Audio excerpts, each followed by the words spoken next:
من مهرجان الحب والسلام النهارده لنا لقاء خاص جدا ومنفرد مع رئيس المهرجان مستر محمد الجراح. بنحييه جدا على المهرجان الرائع والمتميز. اهلا وسهلا بحضرتك. اهلا فيك يا اختي. انا بحيي حضرتك على المهرجان المتميز ده، فعلا منفرد بطبعه وضم جميع الدول العربيه والاجنبيه. الله يخليكي. هذا مش مهرجان، اكبر مهرجان صار لغايه الان مش بمصر، بالوطن العربي وشمال افريقيا.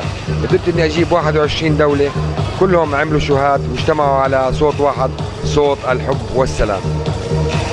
حضرتك اهداف مهرجان الحب والسلام اللي هو اقام النهارده في القاهره؟ هو لتشجيع السياحه بمصر ودعم صندوق تحيا مصر، ونقدر نوصل رسالة للجميع، رسالة الحب والسلام، الرسالة اللي كلنا احنا بنستناها وبننتظرها.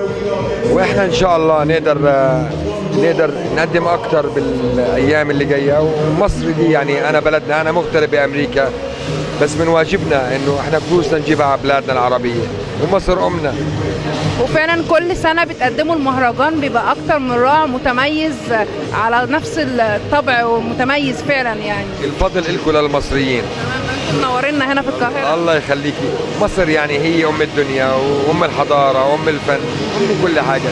احنا بس وسيله، يعني احنا وسيله، احنا نقدر نجيب الناس من الغرب، نجيبهم هنا ونوري العالم والاعلام العالمي انه كذاب. مصر امان والناس فرحانه، وزي ما قال الرئيس مصر بتفرح، وان شاء الله تضلها فرحانه يا فندم. تقول ايه كلمه لاعداء النجاح عموما؟ يا فندم انا بتوقع ما لي اعداء نجاح، بس يعني في ناس بيحاولوا يعملوا افضل، بتفهمهم، بتمنى لهم التوفيق.